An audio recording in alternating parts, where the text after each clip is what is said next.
जैन विद्यार्थियों, हम लोग देखेंगे क्लास 9th का क्वाड्रिलेटरल से रिलेटेड नेक्स्ट थ्योरम। 3 थ्योरम हम लोगों ने ऑलरेडी प्रूव कर चुके हैं और आज 4th थ्योरम हम लोग देखेंगे। क्या है theorem? If a quadrilateral, sorry if नहीं, in a quadrilateral, in a quadrilateral each pair of opposite angles are equal, then it is a parallelogram। कह रहा है ना कि एक क्वाड्रिलेटरल है, पहली बात प्रूव करना है पैरेललोग्राम, तो हमारा फिगर भी कैसा होना चाहिए? एज लाइक पैरेललोग्राम होना चाहिए। तो दिया है कि एक A B C D quadrilateral है। ए बी सी डी क्या है? Quadrilateral. Each pair of opposite angles are equal, तो एंगल ए इक्वल हो जाएगा एंगल सी। दिया है angle A equal to angle C and angle D equal to angle B. पहले जो मेंशन है उसको मैं लिख लेता हूं। गिवन इन क्वाड्रिलेटरल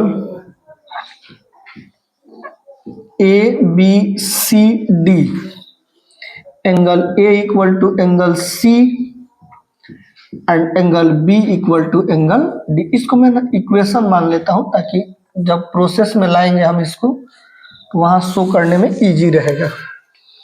अब हमें प्रूफ करना है ना कि ए बी सी डी जो क्वाड्रिलेटरल हमने लिया है ये क्वाड्रिलेटरल पैरेललोग्राम है।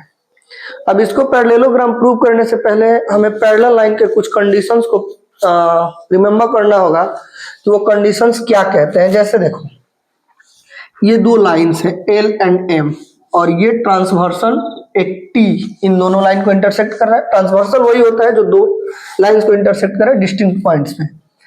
अब जब एल और एम को ट्रांसवर्सल टी इंटरसेक्ट किया तो यहाँ कुछ एंगल्स बनेंगे A B C D. If A plus C equal to 180 और b plus d equal to 180, then we say that L and M are parallel to each other. That means sum of consecutive interior angle is 180 degree. Then we say that given lines are parallel to each other. यानी consecutive interior angle का सम यदि 180 degree हो जाएगा तो ये जो lines है ये लाइन को हम लोग कहेंगे कि ये एक दूसरे के पैरेलल है। इस प्रॉपर्टी का यूज हम इस क्वेश्चन इस थ्योरम में करेंगे। इसको मैं इरेज कर दे रहा हूं। क्या हमें प्रूफ करना है? To proof A B C D is a parallelogram. Construction की रिक्वायरमेंट नहीं है, चलते हैं प्रूफ में। We know that sum of all angles of a quadrilateral is equal to 360 degree. तो ये भी तो क्वाड्रिलेटरल है ना, तो हम क्या लिख सकते हैं? So angle A plus B plus C plus D equal to 360। अब देखना है ना हमें कंसेक्यूटिव इंटीरियर एंगल का सम 180 दिखाना है, तो हम ए एंड बी को जैसा है वैसा ही छोड़ देंगे। यहाँ पे एंगल ए प्लस बी। अब सी को देखना है, यहाँ पे सी किसके इक्वल है? एंगल ए, तो सी के जगह पे एंगल ए। एंड डी किसके इक्वल है? एंगल बी, तो डी के जगह पे हो जाएगा एंगल बी इक्वल टू 360। और कहाँ से ये आया? तो आप यहाँ लिख सकते हो यूजिंग 1 एंड 2, मतलब हमने इक्वेशन 1 और 2 का यूज किया सी और डी को रिप्लेस करने में। अब यहाँ में क्या मिल गया? 2 angle A plus 2 angle B equal to 360। 2 common ले लेंगे तो क्या मिलेगा? Angle A plus B equal to 360। 2 से angle A plus angle B equal to 180। अब चलते हैं फिगर में, तो यहाँ आपको देखने के लिए मिलेगा कि angle A and angle B BC and AD से रिलेटेड है और बीसी तथा एडी को ए बी इंटरसेक्ट कर रहा है। जैसे ये हो गए दो लाइंस और इसको ये थर्ड लाइन इंटरसेक्ट किया और यहाँ बनने वाले एंगल का सम 180 आ गया। तो इस एंगल को हम लोग कहते हैं कंसेक्यूटिव इंटीरियर एंगल। अगर ये 180 आ जाए तो हम इन दोनों लाइन को कहते हैं कि एक दूसरे के पैरेलल है। So angle A plus angle B equal to हमारे पास आ गया है 180 डिग्री, तो यहां मैं क्या लिखूंगा, that is sum of consecutive interior angle equal to 180 degree. Therefore क्या हो जाएगा, AD parallel BC। AD parallel BC आ गया।